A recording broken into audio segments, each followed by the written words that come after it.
Hi everyone, and welcome back to Charlie's Journey. If you are new here, I really hope that you'll consider subscribing. And to all my subscribers, thank you for your love and support as always. Hope everyone is well. Let's get straight into today's video. I'm in a different location, hope that's okay with everybody. It is what it is. Straight into it. Straight into it.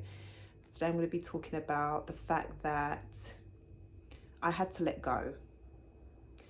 I had to let go. What did I have to let go of? If you haven't watched any of my previous videos, please go ahead and watch them because all of this will make sense. I am an ex-Jehovah's Witness, so I'm talking about my healing journey from that experience.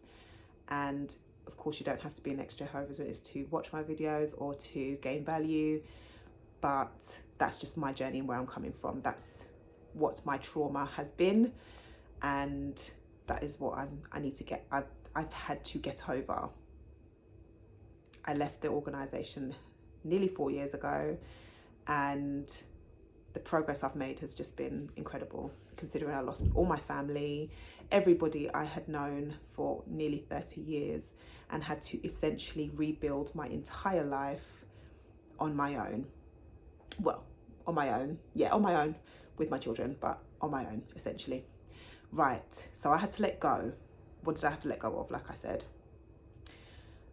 in my previous videos, I talked about the fact that I try to have the best of both worlds, because for a short period of time, my mother mostly my mother kept minimal contact with me in the hopes that she could try and get me to return to the religion. That was her only desire, her only hope, and her only wish. So she had very little contact with me so that she could try and, check in every few months. Ready to come back yet? Are you coming back yet? Have you considered it? Blah, blah, blah, blah. And I was absolutely fine with that because it meant I could still have my mother in my life. Being that we were such a close family and I'm very family oriented, I was willing to put up with speaking to her every few months, or I was willing to put up with speaking to her every few months just so that I could hear her voice. I had hope that I could live this life, this new life that I had come into, and I was trying to rebuild, and still have my mum around, still have my mother in my life, still get to speak to her, and maybe with time she would come round to allowing me to spend time with her in person, see her. My thing always was, we don't have to bring the religion into anything for us to have a relationship, for us to be able to sit down and have a coffee and catch up with the kids, about the kids, me finding out how you are. We don't need to bring the religion into it. We may have different opinions on religion now. I may not have the same beliefs as you anymore, but we don't need to discuss that. We don't need to talk about the fact that you still believe this and I no longer believe that. We don't need to talk about what my life is now. My life with my children is my life with my children. I just wanted to still see and spend time with my mother and the rest of my family. However, as I've mentioned a number of times, my mother is very devout and very much believes the teachings of the Jehovah's Witnesses, their interpretation of the Bible, and has always made it clear she's never going to deviate from that. She's never going to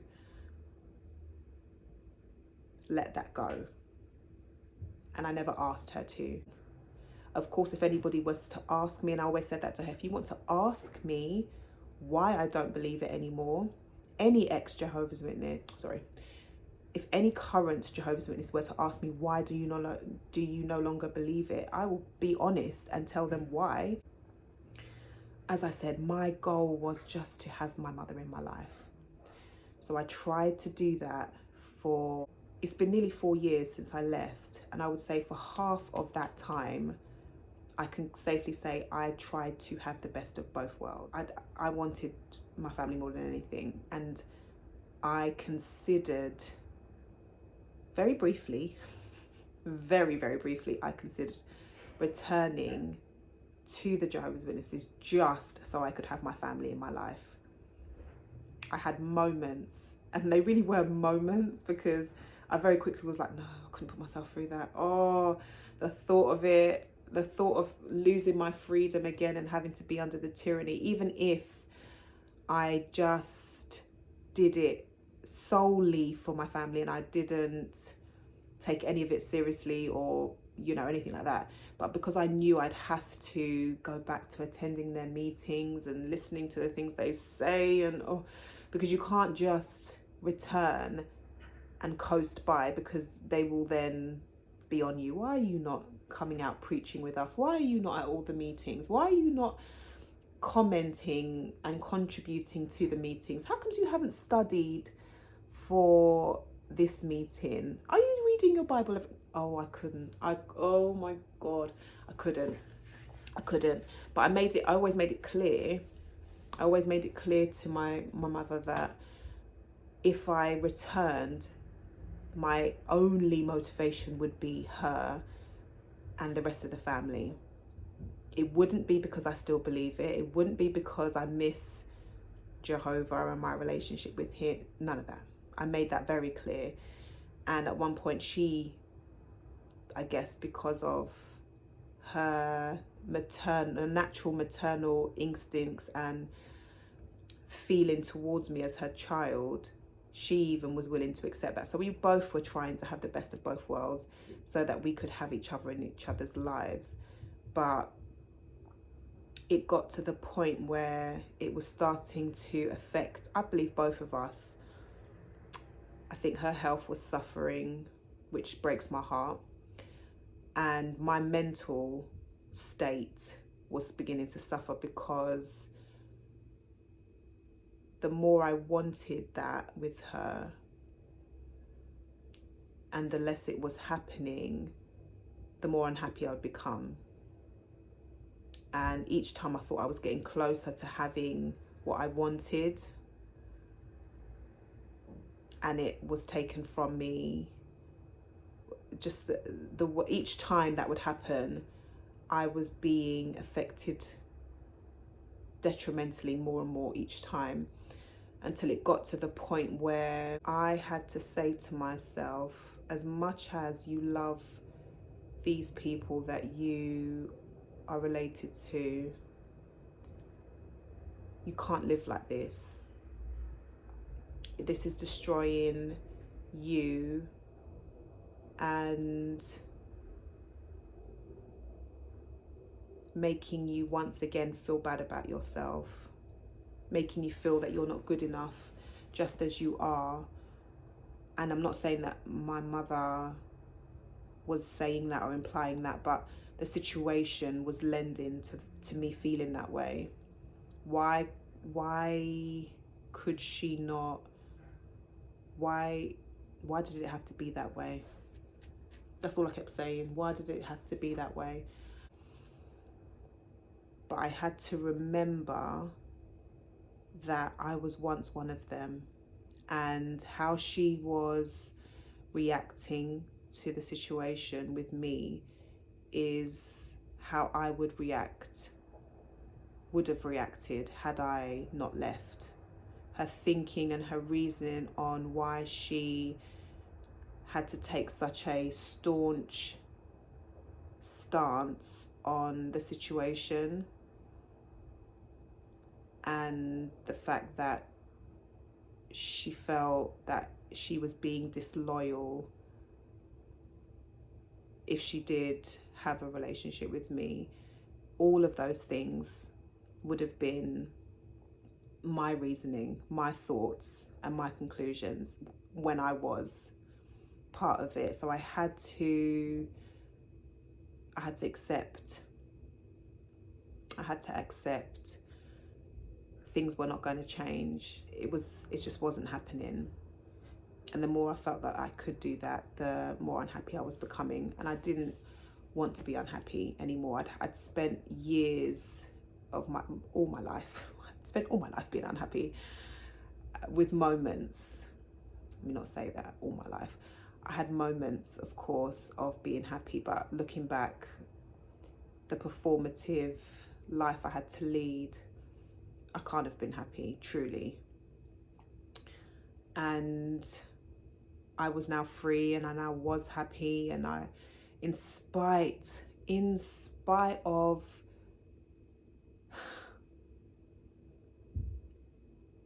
all the things that I had suffered since leaving, the loneliness, the various situations that I had to deal with on my own, things that my family are not aware of or anybody is aware of. In spite of that, I was still happy and free, which was the main thing. And I wasn't going to give that up for anything. Even though I love my family dearly, I couldn't. This is something I had to do for me, just as they had to do what they had to do for them. So I had to accept that. But as part of accepting that, I had to then pull away right away. I couldn't deal with this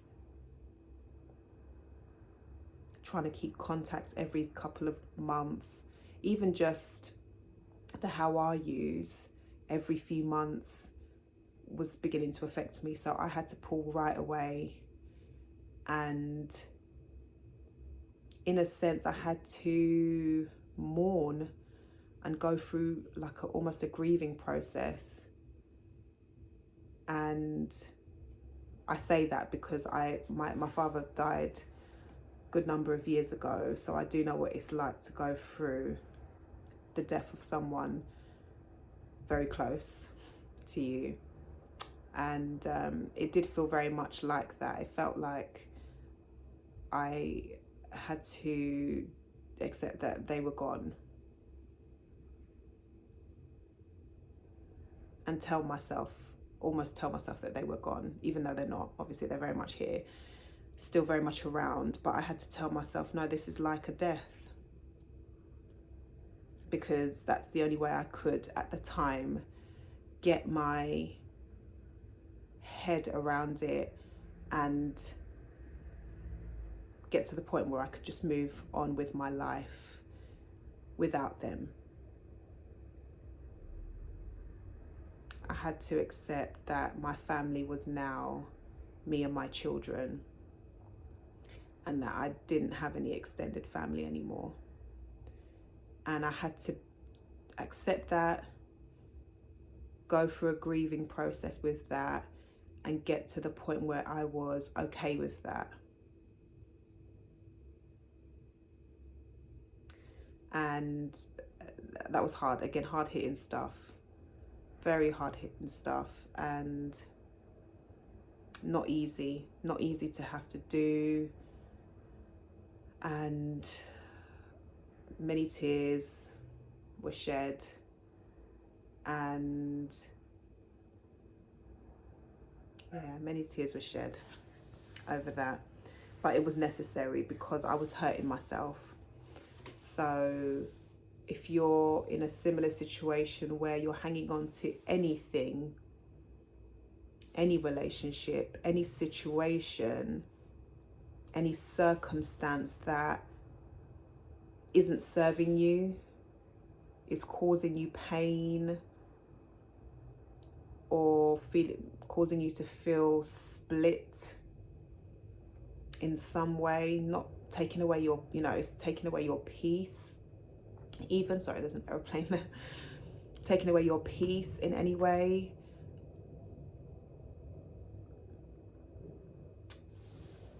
love yourself enough to, when you are ready,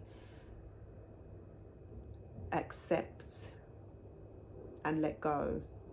Those two things are so important, because you can let go but still not accept, and make that your narrative, that this terrible thing has happened to you and it's not fair, and still make that your story, which I did,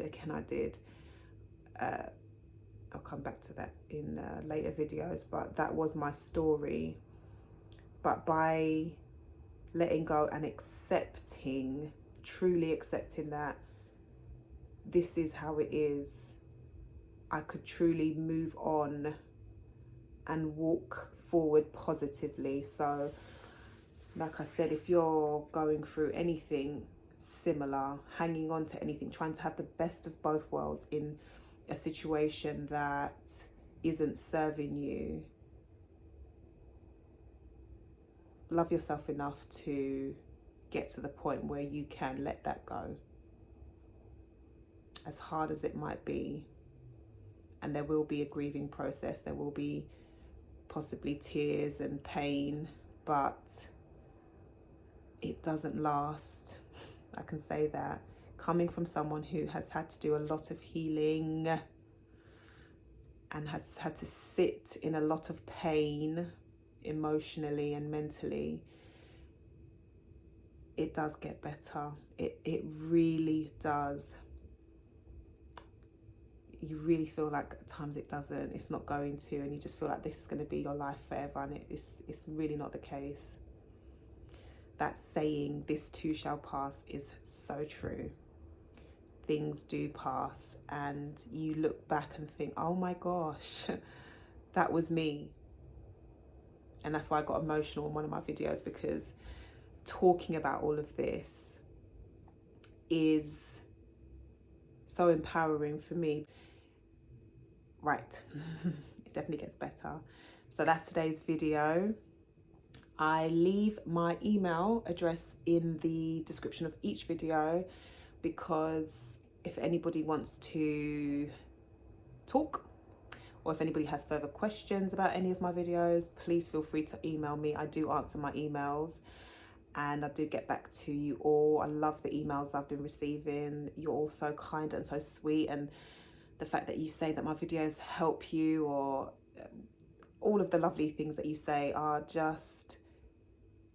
the inspiration and the motivation as to why I started this channel. And I want anybody that's on a healing journey from anything hard to be able to come to my videos and feel hopeful and have someone to relate to. So please feel free to reach out to me by email if you need to. And like I said, like, comment and subscribe, share the video with anybody who you think it might help, and I will see you on my next video.